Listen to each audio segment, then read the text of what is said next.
What's going on, everyone? So the Golden State Warriors are back in on Jimmy Butler. Reports recently came out that the Miami Heat have dropped their asking price for a Jimmy Butler, and thus the Golden State Warriors have had new conversations. Miami is also re-engaged with the Phoenix Suns. They need to get off of Jimmy Butler. It's beyond repair. It has become an absolute mess, and it is in all parties' best interest to just move on and be done, unfortunately. And so if you're a team like Miami, if you can get something decent in return from a team like the Golden State Warriors, I think you do it. And from the Warriors standpoint, Jimmy Butler makes a ton of sense, right? Steph and Jimmy. Problem is, are the Warriors too far behind the 8 ball now? Right? Are they too far behind to really kind of gain some traction? Although, look, Miami with Jimmy Butler, they were in the NBA Finals, and they were the 8th seed. So, I mean, it's very possible that could be the case, right? So, 2 years ago, Miami was right there. So, the way you look at it is if you can at least be a play-in team, bare minimum, right? Trust Jimmy and Steph to lead you to the promised land. Also, Steph just needs the help, man. Seriously. Now, Steph, Draymond, and Steve Kerr have all said, do not mortgage the future for us, right? Stay the course.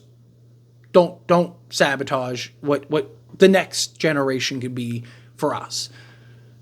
Jimmy Butler may actually be the thing to kind of bridge that, right? Because you won't have to sell the future, right? You're not going to trade 4 firsts and all this stuff for Jimmy Butler, right? But if you get Jimmy Butler pretty cheap and reasonable, problem is they want to keep Andrew Wiggins, and you have to send out Andrew Wiggins in that trade, right? Because you'd have to piece the rest together. It become a mess unless you could find some other teams and kind of make some weird concoction. There's always creative ways to go about it. But also, if you're the Warriors, you don't want to give up too much.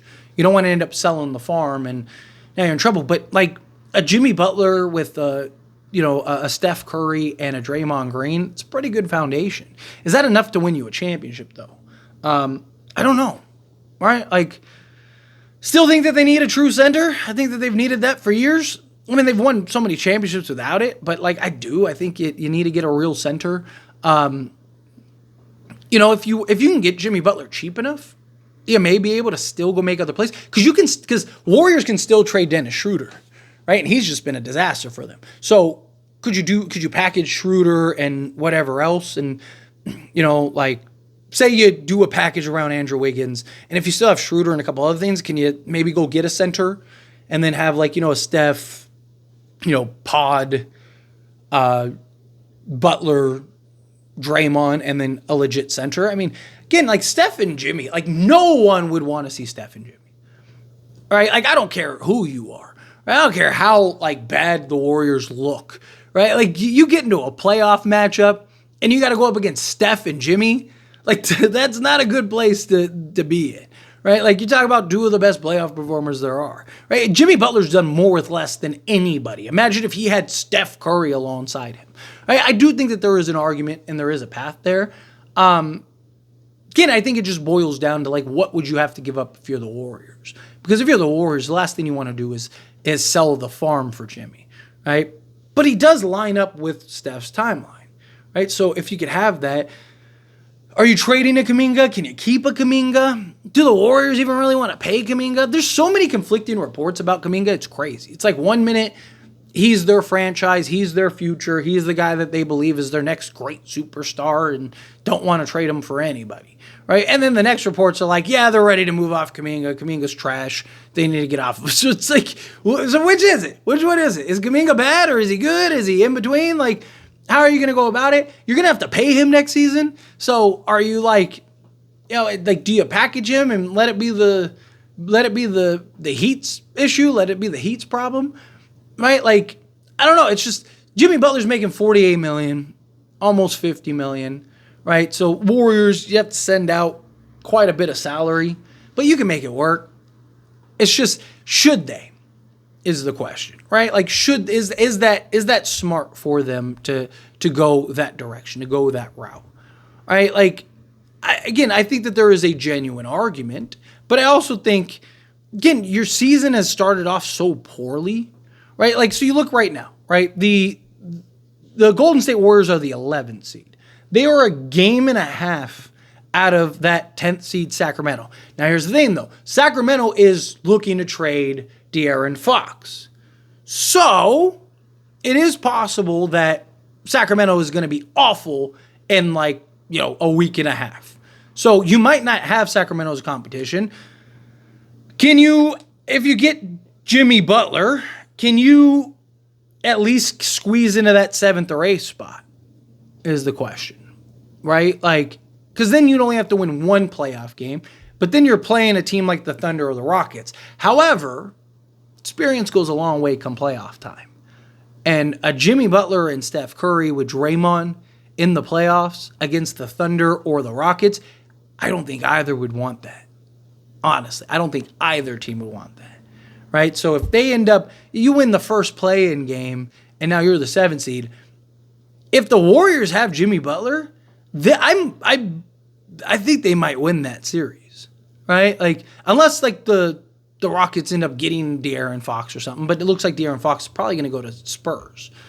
But I mean, would you take Houston over the Warriors in a 7-game series? This sounds like Sacramento from 2 seasons ago, right? It's what that would feel like to me. I mean, every year you see that team that's just really young, really good, really talented, but they got to take their lumps in the playoffs. And Houston just seems like a team that's going to take their lumps in the playoffs, depending on who they end up playing. And I think if the Warriors go and get a Jimmy Butler, you end up, say you play Phoenix in that play-in game.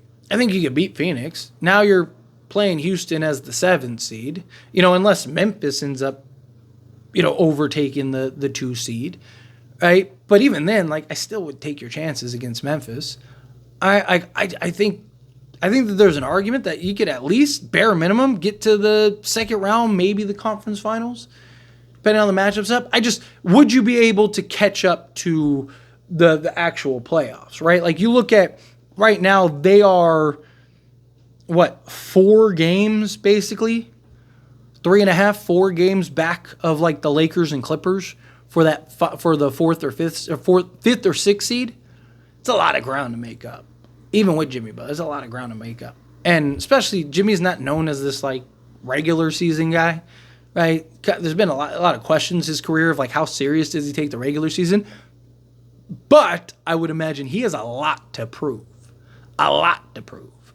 And so if you're a team like the Warriors, wouldn't you want that? Wouldn't you want that rejuvenated Jimmy that's all right, watch.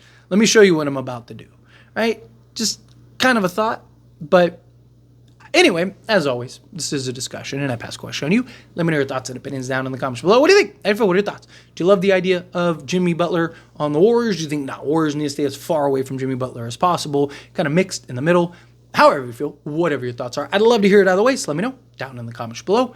That being said, if you haven't liked this video, hit that like button. Helps me a lot. So we enjoy these types of videos, and I truly appreciate it. Not subscribe channel, hit that subscribe button. Turn on the bell notifications. Appreciate y'all. See you in the next one. Thank you.